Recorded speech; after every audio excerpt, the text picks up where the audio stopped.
What's up with it, y'all? It's your boy BabyLungz. We back at it again with another episode to come up. We got your boy Donnie Mac in the building. Yee! What's happening? We appreciate you coming through. My pleasure. We gonna just have him hop right into it. Let us know where he came from, and then we're gonna get into the story. You feel me?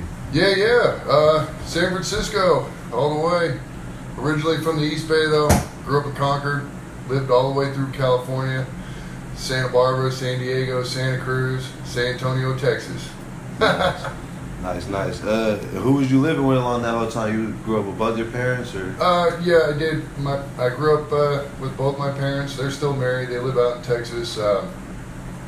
Friends and family, and myself, and always just puzzling it together, figuring out how to survive, one day at a time. But I would just, always be taking chances. Like when I moved to San Diego, I was like, fuck it, I'm just gonna do it.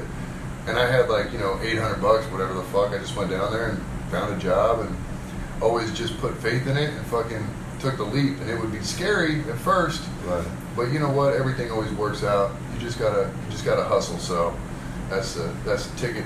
Nice. So when you were out there, were you doing comedy back then, or? You know what? I did do comedy on the stage of the Comedy Store at La Jolla, and that was in 2002, 2003. It was the year that the Raiders played the Buccaneers in the Super Bowl in San Diego. I was down there for that. That was some bullshit. That game sucked. That game was too bad, And, really the Raiders got so fucked over. It was, the tuck rule, let me tell you something.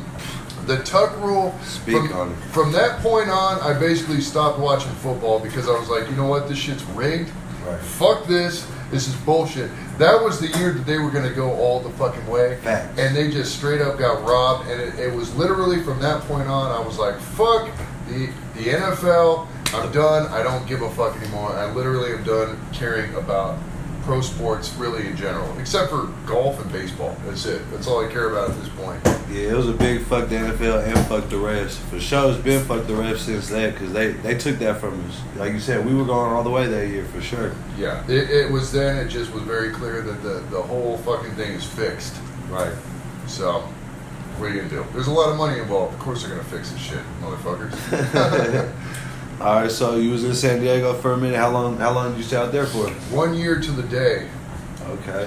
1 year to the day. And then you were back out to the Bay?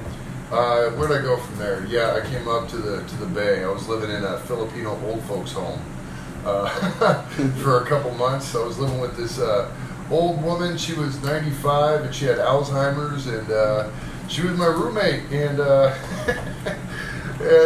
we would watch Days of Our Lives, and she'd be like, how's the football team? And I'd be like, oh, it's great, I didn't have the heart to be like, you have dementia or whatever. Right. Just go along with it. But did that for a couple months, and then, did what I did, and but everything's all copacetic. Now I'm just living in the city, which is a weird place. It's really gotten weird since 2014, It's gotten so tech-centric since then, and really all the artists and all the cool, funny musician types, people have all been pushed out because they can't afford to live there anymore, because basically Facebook's moved in there, and what are you going to do? They can afford to pay their employees hundreds of thousands of dollars to live there a year, if not more, so everybody's balling out of control in the city, basically working for Google, Facebook, Twitter, etc. So the city isn't nearly what it was just even really 5 years ago, and what are you going to do? There's a mass exodus going on from San Francisco right now. People are just fleeing the city in droves. I think that I believe you. Rents are down like 13% since this whole COVID thing has broken out, because people are just fleeing to the suburbs and the country, and wherever they can go. So yeah, I mean, shit, you can find houses other places for what we pay for a fucking 1 or 2 bedroom out here. You could be living like a king somewhere else, you know what I'm saying? So yeah. I could definitely see people leaving the city for sure. Yeah, I mean, you want to not step out of your house, and you pay so much money to basically step out of the door of your house into fucking shit and needles, and That's it's like, facts. what the fuck? But anyways. Yeah, that's crazy. Actually, like what you were saying about the businesses and shit, like when I met you out there, I'd be delivering out there, you know what I'm saying, food and shit. when I first started about 4 years ago, I was delivering the Yellow Pages. And that blew my mind. I was like, what the fuck? Yellow Pages is still around? You know what I'm saying? Yeah. And not even a year later, Google bought them out. Yeah. Like, they're like totally... Dude that came here, transferred from wherever the fuck he was from, some different state. He's like, I don't even know what to do now. He was a manager. He's like, they just bought us out. They finna shut the whole shit down. Google's buying everything up. I mean, they bought YouTube a long time ago. It's all under the umbrella company of the ABC Corp or whatever. But I'll tell you, man, Google, YouTube, Twitter, all these tech companies, man, they're basically just rewriting history at this point. Right. You know, they're just changing the whole thing. Wikipedia, they're just all out to change history, and very interesting times we're living in, this tech-centric time that we live in. You know, it's bizarre to say the least. Right. You know, I'm a baby of the 90s, and I miss the 90s like crazy. And it really is, like, how old are you now? I'm 33. I was born in 86. All right. So I'm 41 and born in 79. And I've lived in the before and the after the inundation of the internet on a global scale. Right. And I'll tell you, man, I don't think that there's going to be a time like this. It's a pinnacle moment in time, in that we won't ever not have the internet going forward. And so people born not experiencing what it was like before, you know, not having an internet, they just can't wrap their heads around and conceptualize because they just didn't experience it. And, you know, it was a better time. Yeah. Music was better, people were better, people were more genuine. Like, all the shit that we look at all the time through our phones, we're basically becoming cyborgs looking at the palm of our hands non-stop. And it's programming us. It's programming us as humans. We literally have become cyborgs as human beings. And our attention spans, generally speaking, are just becoming that of one of a goldfish, basically. Thanks. Like, we can't, remember shit, or we don't even care. Like, we literally have to watch, like, no more than a minute Instagram video, or else we just can't, focus anymore, and we just want more and more and more and more and more, and it's really fucking up the human brain. Now, yeah, I was literally having this conversation with one of the homies in New Mexico last weekend, how they're controlling everybody through the phone. It's easy, like, they could pump so much shit into you, you feel me, and just be like, pay attention to this, and then when something does pop off, your mind's already set to act on it. You know what I'm saying? Well, yeah, and you know, this whole thing, it's interesting, because I was having a conversation about transgenderism, and here's the thing, it's transgender, whatever, but the whole thing about transgender, it has less to do with gender, and it has more to do with getting people acclimated towards transhumanism, which is the next thing. I mean, if you look at what Elon Musk is doing with Neuralink and so forth, they're literally talking about, it's called threading, where they shoot a thread into the back of your brain and more or less make human beings into walking cyborgs, where you can literally be like, what's 24 times 1,250, and have an answer instantly. And that's where we're going as humans. So it has less to do with transgenderism, has more to do with getting people acclimated towards transhumanism, so it just becomes a regular thing, and that's the direction that we're going into over the next decade to 3 decades. That's crazy as fuck. Mm-hmm. They're really trying to turn motherfuckers into robots out here. Dude, straight up, man. Everybody's talking about, the global warming and all that. I think that the global warming issue is much less of a threat than an AI takeover. I mean, I think that the Terminator movies really are more of a documentary rather than action-packed films. Straight up, it's creepy, but it's facts.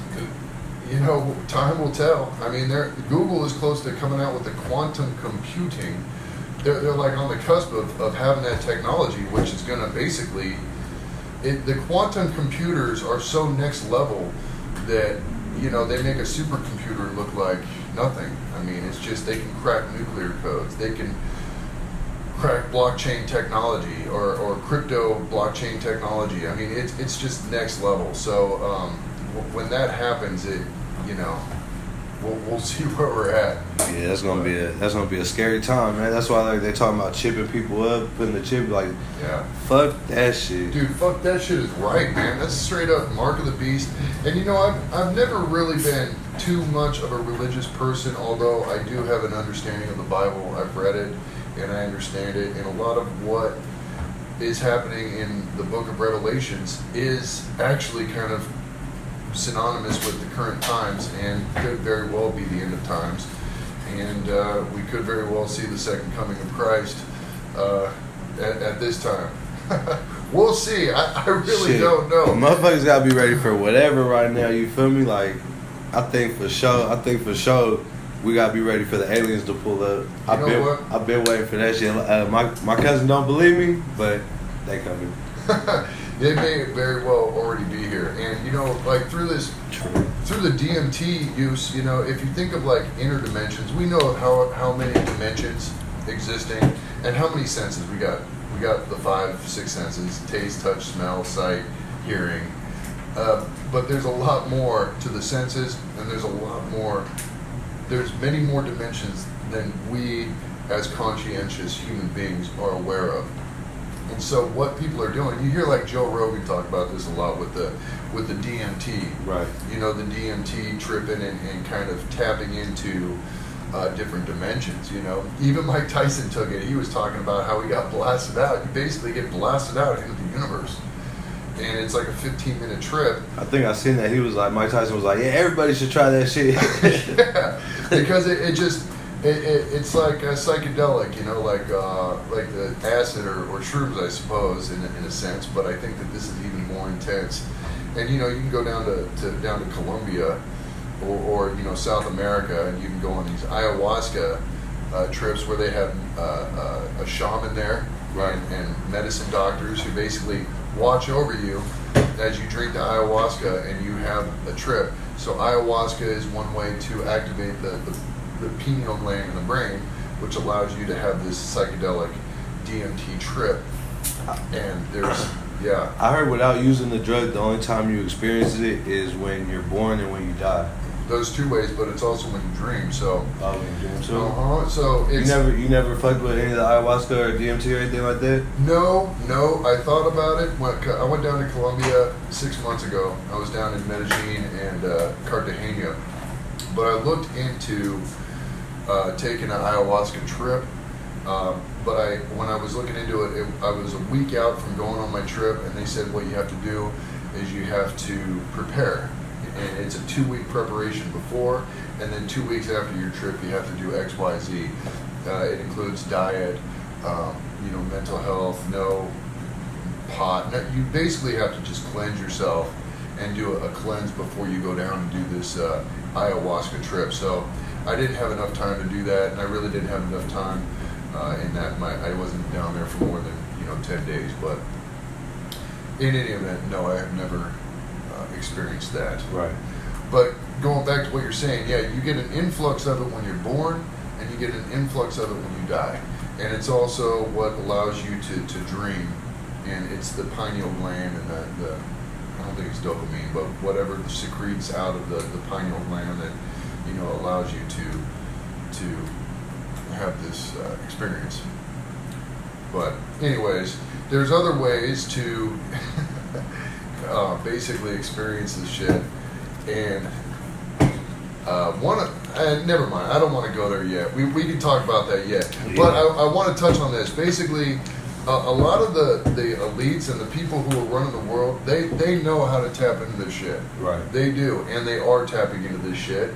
And you know, one of the ways that they're tapping into it is through Adrenochrome, which I don't know if you know what Adrenochrome is, but Adrenochrome is basically it's blood that's abstracted out of the pineal gland, and elites and they say a lot of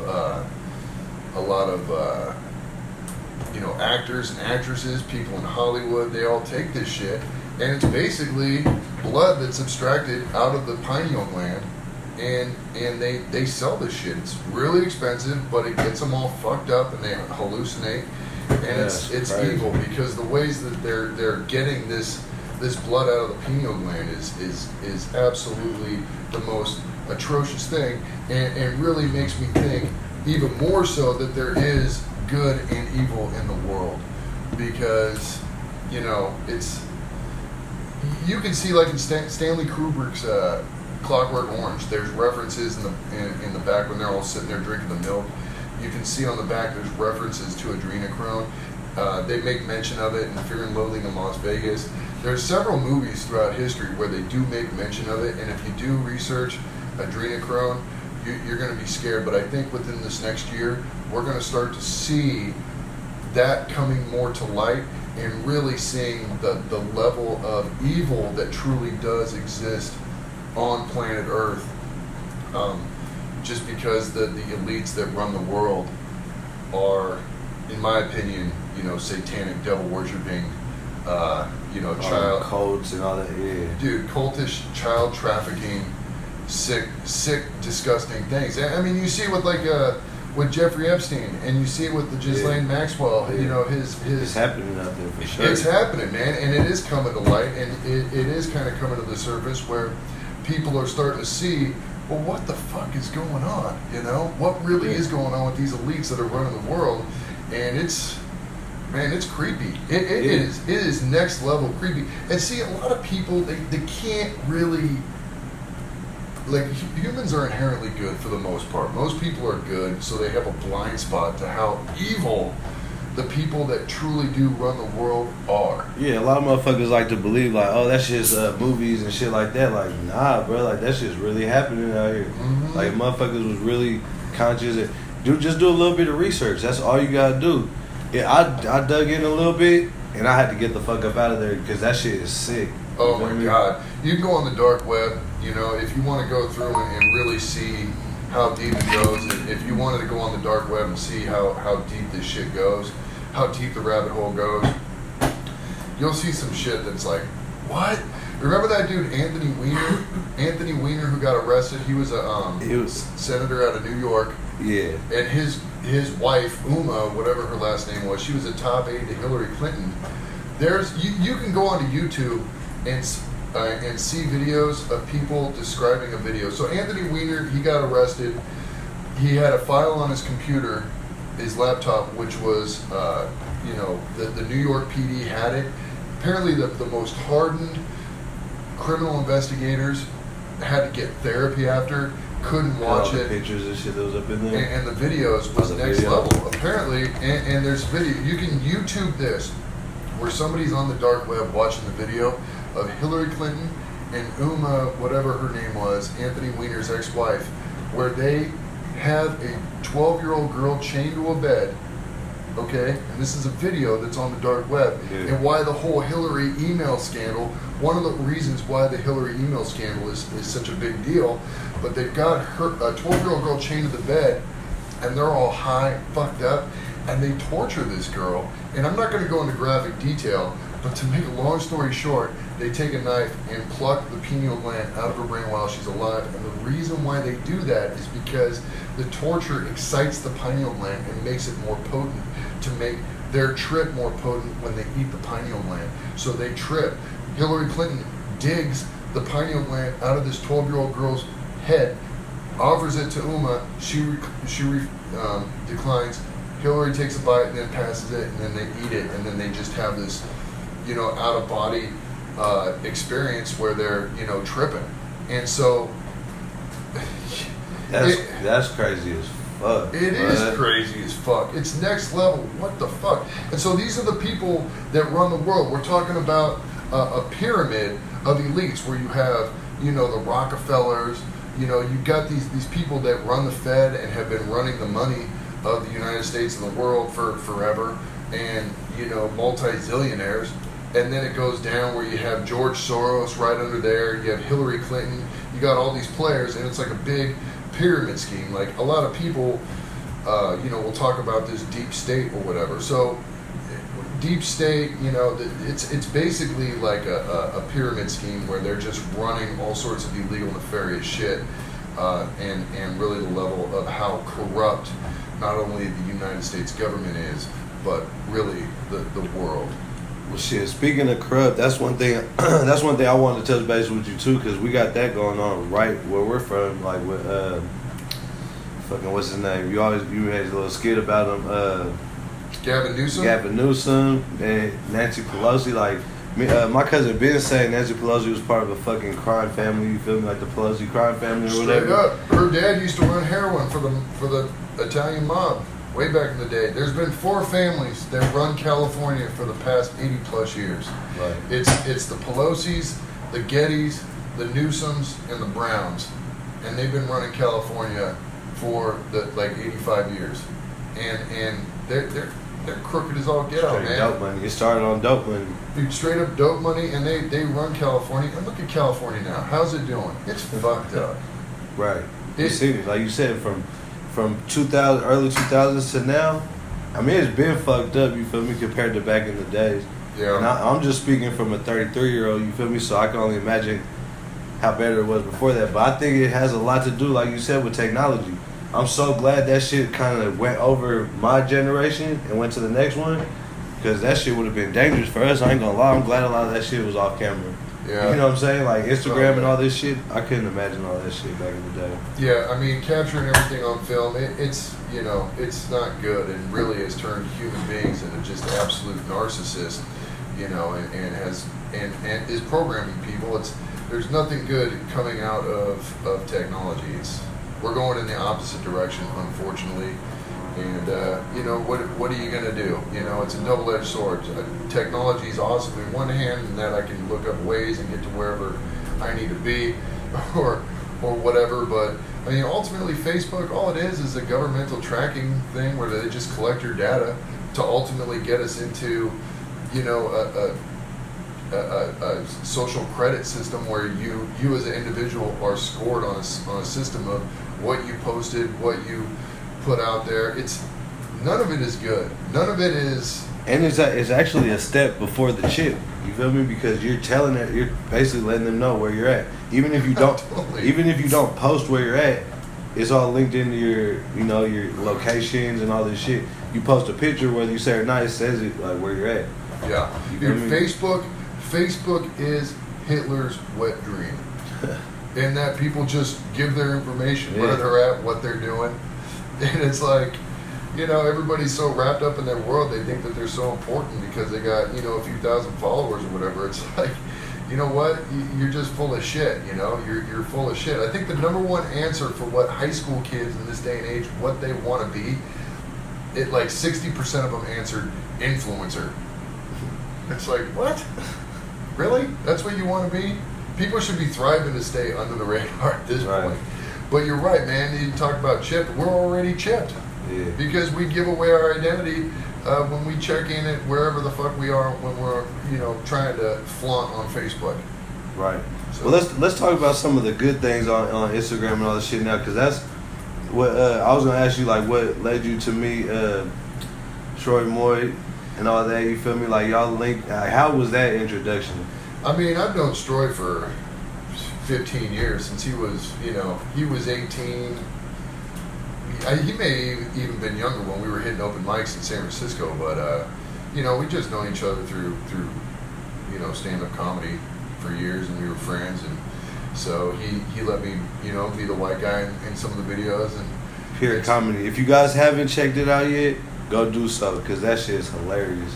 I'm not gonna lie. There's some funny stuff. So it's been a pleasure doing some videos with Stroy, and you know, it's just been fun because, you know, I'll be in like Oakland or somewhere, and people will just be like, "Hey, you're the white guy from the Stroy Moy videos." You're like, "Yeah, I know it." That's real random. And you know, there are some positives, you know, for Instagram, and you know, because you can get some recognition out there if you wanted to do you know, stand up. But honestly, comedy it's an interesting time for comedy in general, because in an interesting time just in general, in that, you know, like the left, like I voted for Obama twice. I didn't vote in the last election because fuck Hillary, but like, and I've always considered myself a liberal, like a true liberal. But the Democratic Party has gone so far to one end and has shown to be such a full of shit, you know, thing. And I'm not saying the right isn't either. I mean, I think the whole establishment is fucked up and it's ridiculous. But I guess what I'm saying is that like during the 60s and during like the Vietnam War, you know, they would be out at Berkeley protesting for free speech and really fighting that good fight for free speech. And now you have a lot of these groups that are fighting to suppress free speech, to ultimately suppress what they consider hate speech. And I consider the whole thing a bit of a slippery slope because, I mean, it's like somebody's always going to be offended by something. Right. And with comedy and stand-up comedy, there's always somebody, if you think about jokes, there's always somebody at the butt end of a joke. Right. You know, and if we're taking away our right and our ability to really laugh at ourselves and laugh at ridiculous circumstances, man, we're talking about the end of comedy and free speech, and it really sucks because, you know, we as a society, we really need to get back to being able to laugh at ourselves and not get so frustrated and ruffled. We need to build thicker skin. It's like everybody's become so weak and so offended. Motherfuckers are ready to be offended. Dude, like, they're thriving to be offended. Yeah, they can't wait for that shit. Like, let a motherfucker say something, I'm gonna start tripping. Exactly. You gotta be able to laugh. You gotta be able to laugh and enjoy life sometimes. You feel me? Dude, straight up, man. And you know, if you think of, there's a good saying. How does it go? It says hard times create strong men. Strong men create good times create weak men create hard times. And if you think of it, in an 80-year cycle since World War II, okay, if you think of it, times were truly hard, where you went to battle, you were a 17-year-old dude, you went and you died in your best friend's lap. That's how it was. Things were tough, things were hard, men were strong. So if you look at a cycle now, people are yearning to be offended. Everybody's weak. Yeah. They're weak. People have become weak, and the only way they can feel strong is if they're within a mob and they have that unity in numbers, and it's just they're all weak, man. It's really sad. Well, it kind of goes back to what we were talking about earlier, how people are getting controlled by these fucking phones and these whatever. You go log on every day. You feel me? You forget to log out, basically. You just basically motherfuckers are still just logged in all day. They're ready to be like, oh, what that motherfucker say? Like, nah, bro, just relax a little bit. You feel me? Yeah, and people should be really thriving to have conversations, debates, and really ultimately be thriving to be proven wrong. You know, I want to be able to debate with people and have conversations and be proven wrong. I want to learn something. I want to evolve.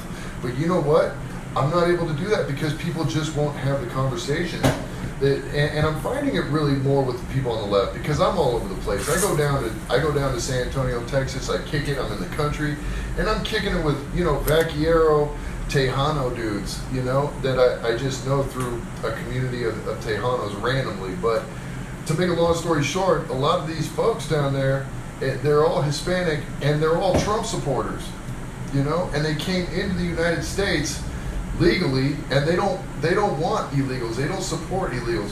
I'm not going to go on a tangent with that. All I'm trying to say is that there is a spectrum that people can't really wrap their head around, and I am in a unique position to be able to experience all different opinions, right. All different opinions. So I feel like I'm pretty open-minded, and if I even try to have a conversation with somebody on the left about something like that, they just shut down.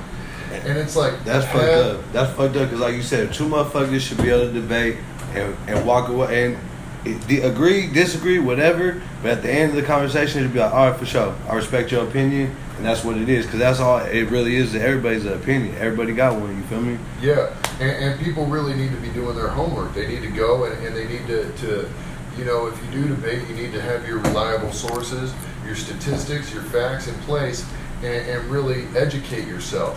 And really look at the whole spectrum of information. I mean, I don't really go on mainstream anything, or, you know, because mainstream is media is complete bullshit. You know, it's complete bullshit. Nobody should be watching, you know, Fox, CNN, MSNBC. It's all bullshit. Right. They're all linked in to tell you the same shit. They all be saying the same lies. Dude, straight up, man. Straight up. Same lies. Fake ass shit. So, you know, I will go and glance at those sites just to see the bullshit that they're pumping, but I'll read just a number of different outlets as much as I can, from extreme left to extreme right, and everything in the middle, man. And just to you know, try to familiarize myself with the whole spectrum and educate myself, and then I'll actually go to actual websites like WikiLeaks, you know, and do some real digging into, you know, some of the stuff that's out there, because, you know, I don't know if you know much about WikiLeaks, but it's basically just all the information that's out there, raw and uncut,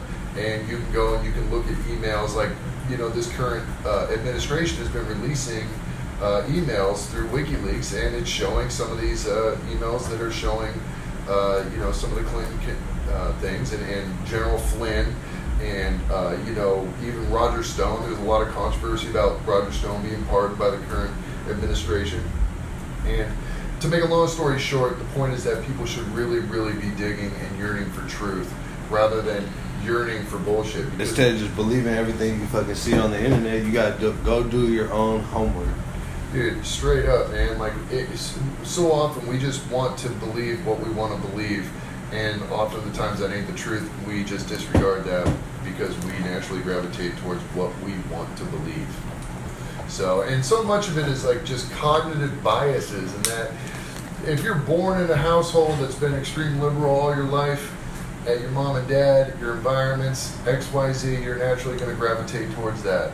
Vice versa. So the whole thing is, we've all got our cognitive biases, and we're all going to naturally gravitate towards what it is we naturally want to believe. But ultimately, there is only one truth, and that truth is being suppressed by the powers to be. And those powers to be are evil, disgusting sons of bitches, and they got us feuding like they got us feuding like crazy, man. They got us paying attention to whatever they want us to see, when really, like you said, they got dirtier shit, darker shit in their closet than any one of us could ever have. You feel me? Dude, the dirtiest, darkest motherfuckers. They control the world. They're gazillionaires, and I mean, like, so for example, Black Lives Matter. I mean, Black Lives Matter. Everybody. There isn't anybody that. I mean, there may be a small handful of people in the South who are like, fuck black people or whatever. And of course there's going to be racism at all levels, but there isn't anybody who thinks, fuck Black Lives Matter. But Black Lives Matter as an organization is proven to be just a front to generate money for Act Blue, which is generating money for the Democratic Party and for the current campaign that they've got going on. It's generating millions and millions and millions of dollars, not for black communities and black people, but for the Democrats. Yeah, for the government. And for the establishment. It's wrong. It's wrong. So Black Lives Matter, but Black Lives Matter as a thing was created. Like, the women that run it and the people that run it, they're all Marxists. They don't deny that, and they're all just really trying to tear down, you know, they're really trying to tear this country apart to rebuild it, because they imagine this utopian empire that can come out of turning this country into rubble. But time and time again, that's only proven to be ultimately a dystopian empire, and it's an illusion of bullshit, really. So yeah, because shit, I mean, I could agree with that, because I just heard, you heard about that 14-year-old girl in Seattle, that 14-year-old black girl that got killed by, they said, about the Black Lives Matter movement. And if that's really a movement, like, you gonna fire on a car full of black people, like, that's not really supporting that shit, you feel me? They just made it something to blame it on, you feel me? So when all these riots and shit happen, they can just be like, oh, the Black Lives Matter did it. Well, when after George Floyd was murdered, and there isn't anybody on the left or the right that denies that George Floyd was murdered, but flat out. After that happened, when the riots really, and there were riots, whether people want to admit it or not, you know, a lot of the mainstream outlets will be like, oh, it's all peaceful protest. Bullshit. Why have more African Americans died during these riots than the entire 2019, 2020 year by police? You know, like, it really has become ridiculous. But what they found is that these fucking people that were starting these fucking riots were like white college girls, and they were going out and spray painting Black Lives Matter on the side of Starbucks, and black people were watching this. They were like, what the fuck are you doing? They're gonna think it's us, idiots. I seen a couple of them videos. Dude, there's a lot of them, and it's Dude, I'm telling you. So these rioters are for hire, and they go in and they fuck shit up and get people riled up, and a lot of this shit, you know, it's just, it really is smoke and mirrors, divide and conquer, keep people feuding amongst each other so they don't really see what the true nefarious shit is going on.